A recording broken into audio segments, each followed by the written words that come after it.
Hello, I'm Cara from Pagan Crafting. I'm based in Alberta, Canada. For this collaboration, I'll be pouring a candle infused with my findings and foragings from my province. My name is Tova and my channel is Tova Norse Witch, England near London for me. I am going to be making a Viking longboat and it will be big enough to put a candle in the middle. Hey everyone, welcome to Pagan Homesteading. My name is Sarah C. from the Blue Ridge Mountains of South Carolina, USA. For this collaboration, I am doing a mica painted crow pillar candle. And this is inspired by my channel and the mountains that I call home. So I'm from the US and my YouTube channel is called Astral Talk TV. So what I'm going to create is a candle that will heal you, a candle that will not only have healing properties, but it smells really good, and it will be able to help you with overall wellness. The candle that I'm going to do is going to be a Reiki infused candle, and it is going to help with a lot of things, and I will present that in the video. So with this collaboration that I'm doing with some beautiful, magical, wonderful people, which will be listed in the description, so look for their links below. So this collaboration that I'm doing with all these other people is inspired by my channel. It's inspired by the beautiful mountains that I live in. And I am going to do a pillar candle. It has a crow on it and trees and elements of the mountains that I hold so dear. And being a devotee of Odin, this totally fits. Freya also plays a very big part in my life, and together they bring me the crows, and I often see crows around my property. You know, I'll open a window in the morning, there'll be a crow right there standing looking at my window like it's waiting for me to say good morning. You know, I see them when I drive, I see them when I walk. They call to each other, and it just is such a comforting feeling. I feel like Odin is near. I feel like he's watching and he's making sure that everything is okay. And that's such a beautiful thing. So stick around and I'm going to show you everything I do to make these candles. So I have a company called Demon Wax and I make skateboard wax. You can find my website at www.demonwaxusa.com. And we sell affordable skateboard wax. Items like these. And little demons, demon wax, hello. I have lots of other products for skateboarding, skiing, surfing, sledding, whatever you want to use it for. It's good for everything, and you're not going to find these scents anywhere. So, affordable wax, fantastic scents. They work incredible.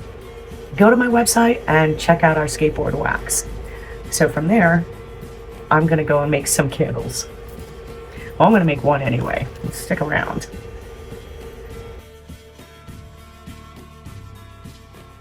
Okay, so my wax is just about melted here. You see a couple of pieces that are still melting down.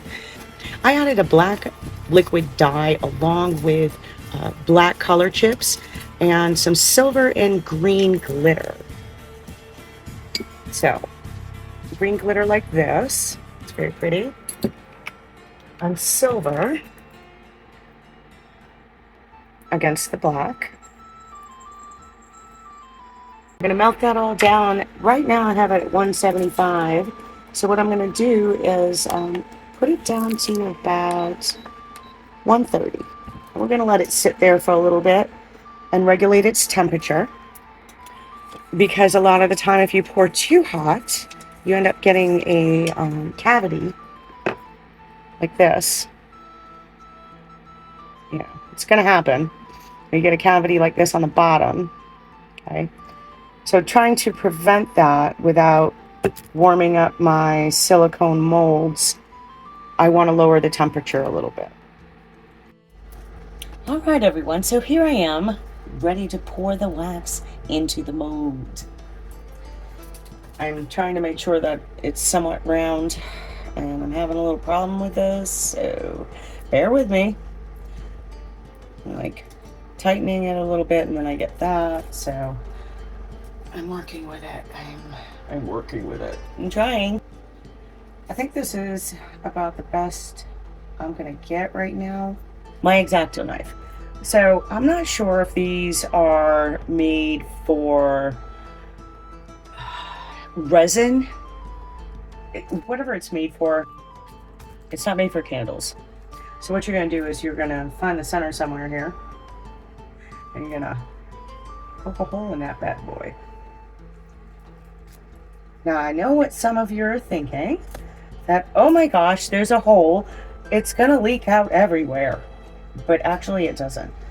So then you're gonna look at your wicks. I got 2 different kinds of wicks here that I got off Amazon. They were pretty inexpensive. Don't ask me what they cost, I don't know. So here is what you're looking at as far as the wick goes. Okay. And this is how you're gonna put the wick in. So you need to have the top end coming out here, which is actually the bottom end. So your wick will be kind of like bent over here underneath the mold with your candle. So here we have this. I'm going to take this off. This is the first time I've ever done this, so bear with me. I'm going to take this off. So here, if you can see a little, where is it? The little hole. You see it? Right there. It's like a little mouth. And you just want to open that up a little bit. Stick your wick through. Okay. And you're gonna flip it back. Remember, this is the bottom, but it's actually the top. I know.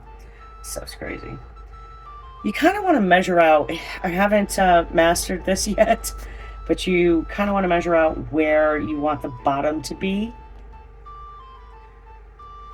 I'm sure there's people out there that know what the hell they're doing and do it way better than I do. But like I said, this is maybe my second time doing this, and now I'm doing it on camera. So I would say go a little bit, you see how that's square?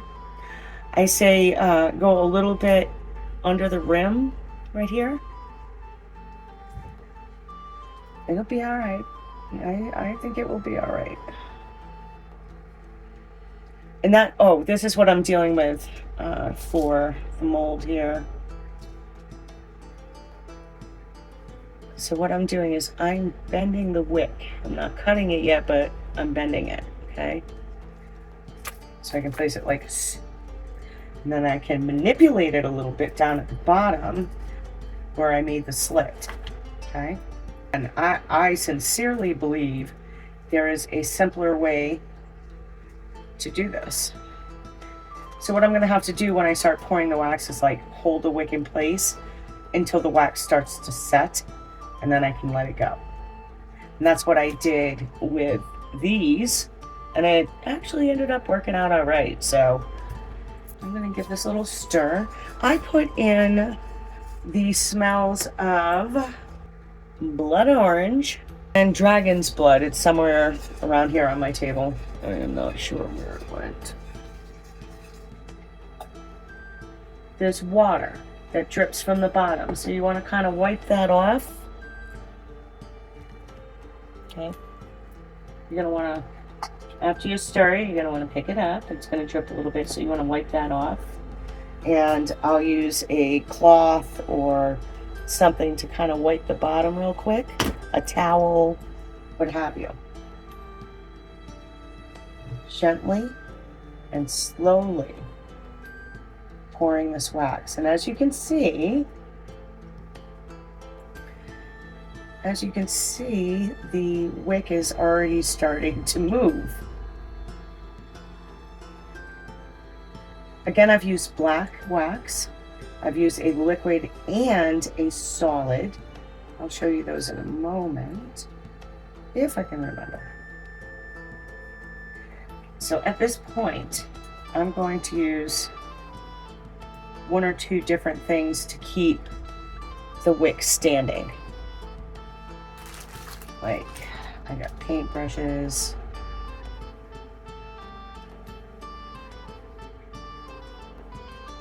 So the objective is to keep the wick standing in the center position. I over poured a little bit, and that's okay. It's just going to drip down onto the table. But what I'm doing here is I'm keeping the wick in place. And you can see it's already starting to harden.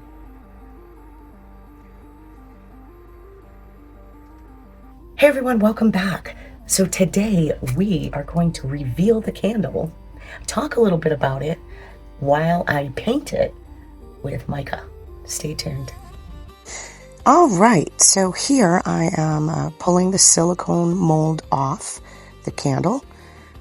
I let it dry for 24 hours, so it was nice and solid. And you see the wick is pretty long here. You can see all the details now. Just picking off some extra stuff on the bottom. It's a little uneven, so I'm just taking my nail here and scraping some of this off. Now you see here, it's level. Everything looks pretty good. Here I have a bunch of packets of mica, all different colors that I chose for this project.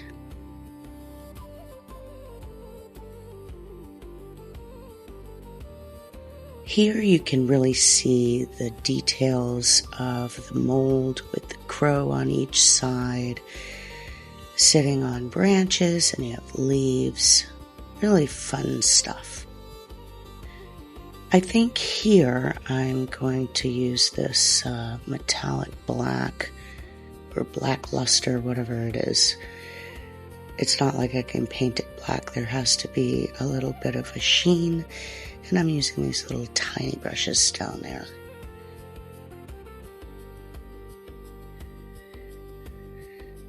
I'm just sticking it in the mica, like so. And I start to paint with the mica over the raised portions of the mold.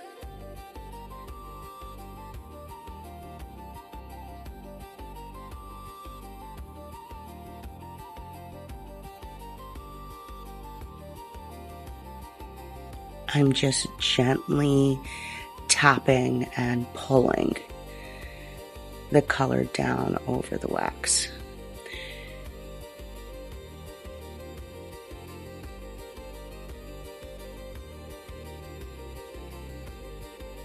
Yep, I need just a little bit more.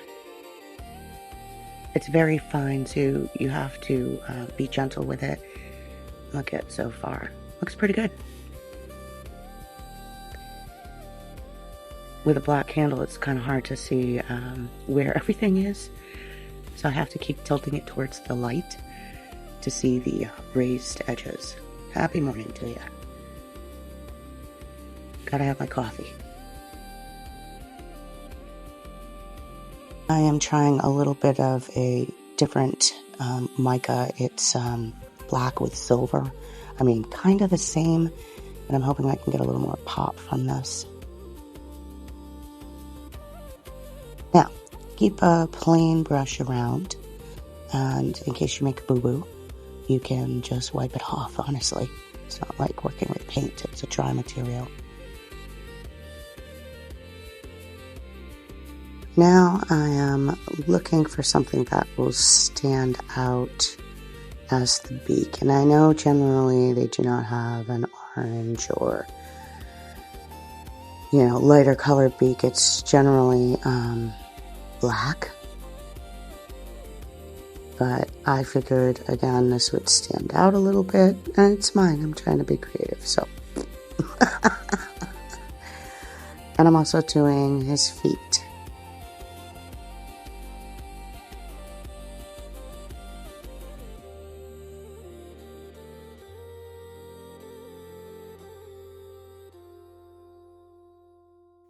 Now I'm going to clean up some of the edges where it kind of spilled over and you can see the details of what I am painting.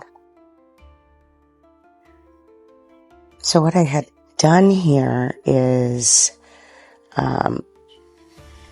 painted his tail as a leg, and it really wasn't the leg, so I'm going back over it with some of this black and silver. He got his tail hanging down on the branch.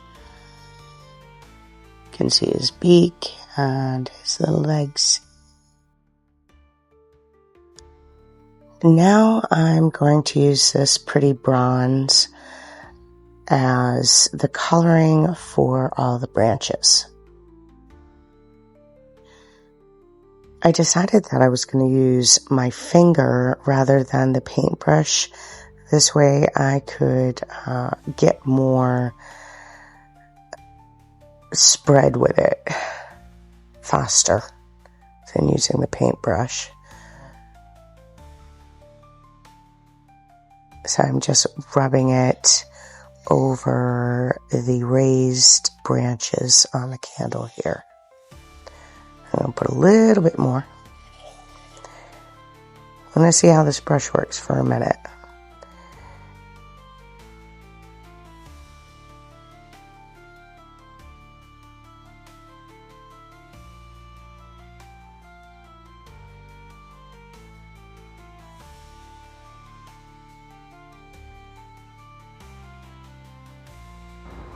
Hey everyone, good morning. I bet you're wondering why you're seeing this right now. Well, I am in sunny Key West, Florida, USA. I am on an anniversary trip, and I have been editing in my free time, and was bogged down, if you will, with lots of things at home before we flew out. So this is my 4th anniversary trip. We are in Key West, Florida, USA.